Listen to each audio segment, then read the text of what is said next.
All right, I am happy to be joined with Bill Phelan. He is the CEO of Flurotech. Joins us here today. And for those that don't know who Flurotech is, it is a technology company that develops rapid and scalable COVID testing, which ultimately and hopefully gets sports fans and concert goers back into venues.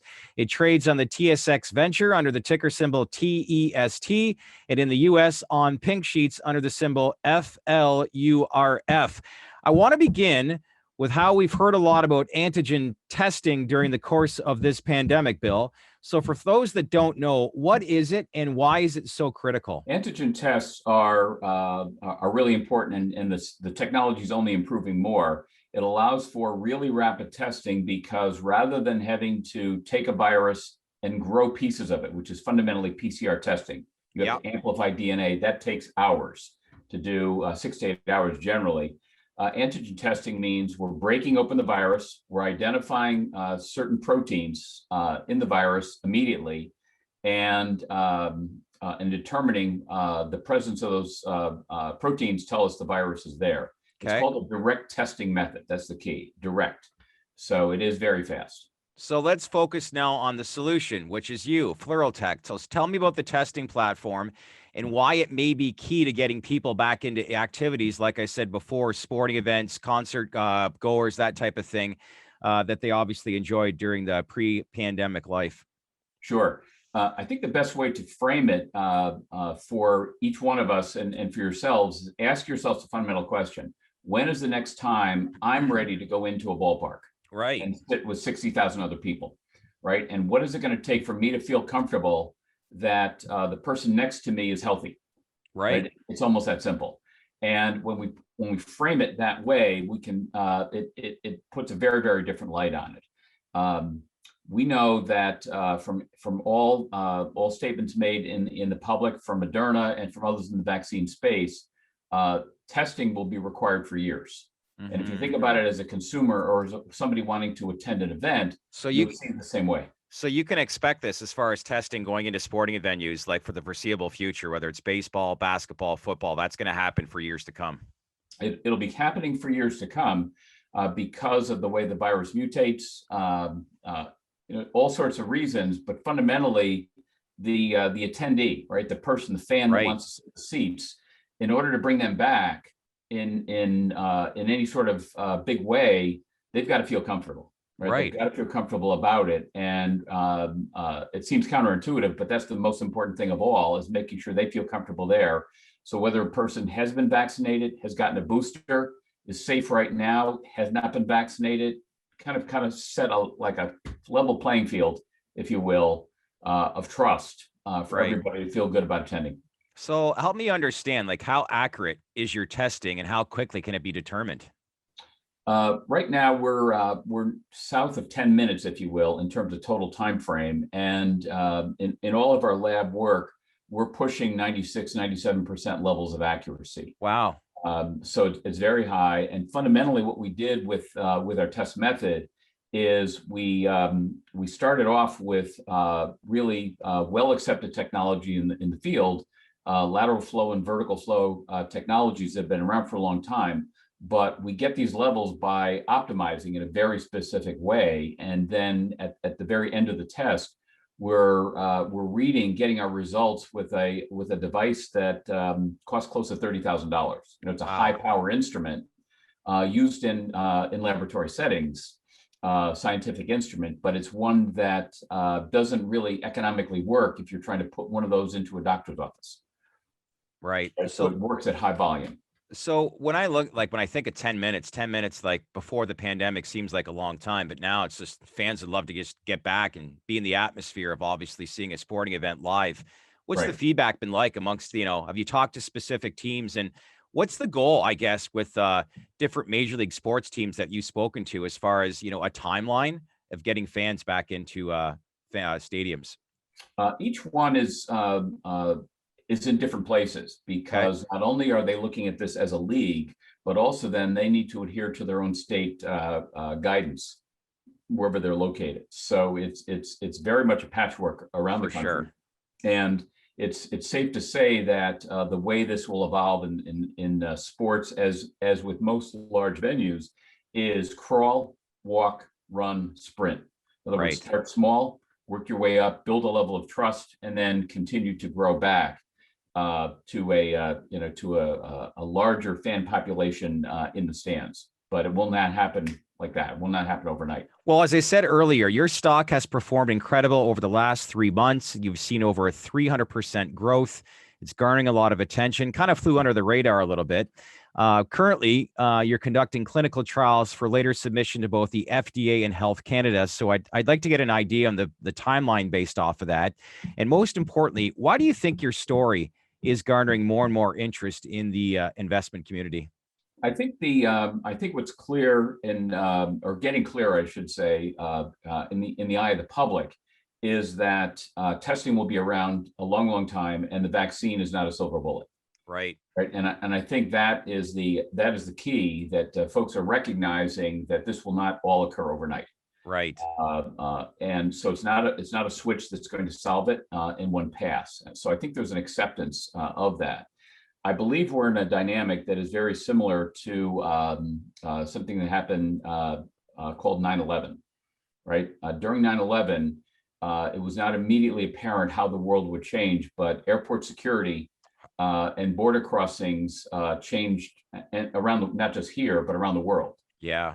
In a very specific way, requiring systems, right, that could process people in large numbers and in a secure way, right? And our view all along has been, we're going to be in the same place here, in airports, in train stations. Yeah. Particularly when people are coming from around the world, when borders start to open up again, you just have no idea what's coming from where. So even as the vaccines get rolled out across the world, for that matter, it's still going to be something that's here to stay as far as testing that you're hearing and moving forward, correct? Correct. The CEO of Moderna did a speech a couple weeks back, and he made a point that unfortunately I think is going to be the case, which is COVID is here with us for our lifetimes. It's a scary thought, but influenza a number of years ago was the same thing. Right now, influenza, the flu, has now seasoned. It's got a seasonal pace to it, right, and a way of dealing with it in a seasonal way.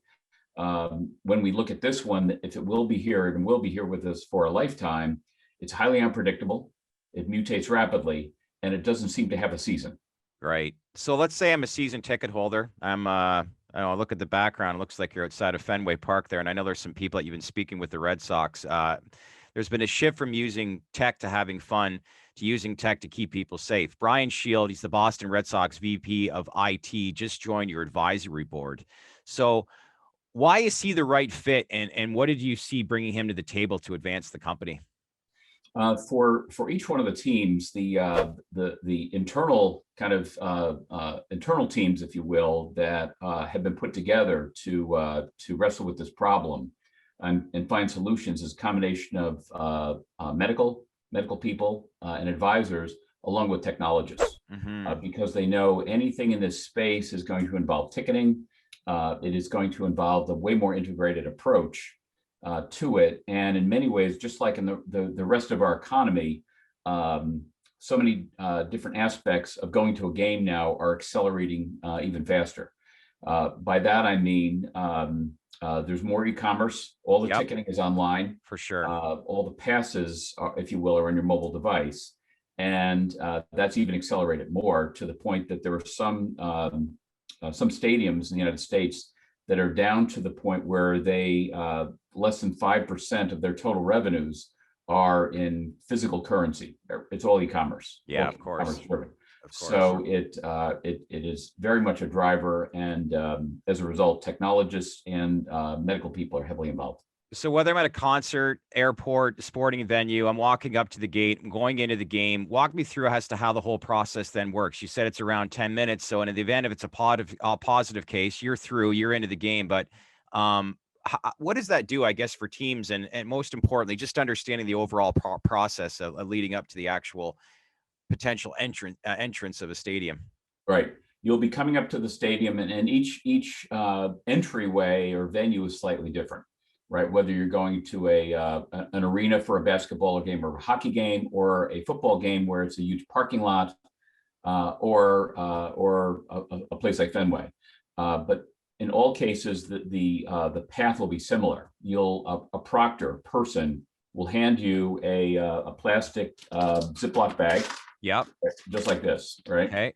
And you'll open that bag, and the first thing you're going to do is, before you do anything with the sample, you're going to scan yourself on your mobile device to an app on your phone. Okay. So you and your phone are connected. And the next thing you're going to do is you're going to take the saliva tube from here and authenticate it as well to your test. Wow. Right? So now that little tube that's got a QR code on it and you are one, if you will, from an identity standpoint. Yeah. Okay. You'll drool into the tube, seal up the top, and initially proctors will collect those from you and begin the processing in the automated system. Over time, we're expecting that you will just drop it on a conveyor belt. Wow. We're working on the engineering for that now, and then all the tests are aggregated together and processed in a path that you would think about as more continuous flow processing. Yep. Rather than batches. Think about over the years, we've all seen images of food processing companies, beverage processing companies, where everything's moving continuously down a line. That's right. what we're on. So interesting times to just give me a view of what the future looks like. In addition to some teams, have you spoken to different commissioners within the league, and what's their feedback been like? All the commissioners are they have to wait for the actual results of everybody's coming out of the FDA. Okay. We've heard from anyone we've talked to. Yeah. In this is focused on what are the outcomes and when are we going to be there? Because so far we're the only ones that have a highly automated solution at this kind of scale for this particular problem. And again, what's important about what we've done that they recognize is we didn't just come up with a test. Right. Right. We came up with a solution which includes a test. Right. And that's the important part of it. Is this being fast tracked at all with FDA and Health Canada? Has there been any kind of influence from, commissioners within the league? Obviously, they have to do this right. And you're talking about, different state officials and stuff like that. But I guess what's kind of paint the picture of the landscape and timeline wise to all this? I would say that no organization we're talking to is trying to intercede with the FDA. That's not their priority. But what is a priority is getting fans back in stands, right?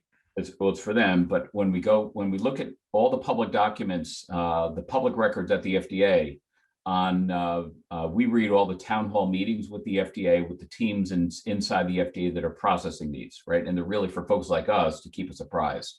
Yeah. In October, Dr. Timothy Stenzel, the person who's running the EUA program, made a point that the FDA is prioritizing all automated high throughput systems and proposals applications, and that's what the emphasis is on right now. So they recognize the problem, and they reprioritize every day, literally based upon what's coming in. So they're well aware that this one is coming down the line from us. So in a perfect world, at the end of 2020, at what capacity are we looking at for venues? Like 50%, 100%, if everything goes right? I don't think it's 100%. I don't think you'll see 100% this coming season at all. I think it's going to be 25 to 50%. Okay. And kind of step our way in back to that notion of crawl, walk, run, sprint. Yeah. It's got to be done gradually because there's too much at stake. The brands of these teams are, these leagues, their brand names are at stake. So they're going to be very cautious about it. Well, I think every concert goer and sports fan in this world right now is obviously on their knees hoping this comes through. It's a fascinating story. Stock has performed really well over the last 3 months, over 300%, as I said earlier. You've acquired some notable names to your advisory board, most notably Brian Shields from the Boston Red Sox. And the overall concept has the attention of many various sports leagues. So again, the stock trades on the TSX Venture under the ticker symbol TEST, and in the US on pink sheets under the symbol FLURF. Bill, appreciate your time. All the best moving forward, and let's keep in touch.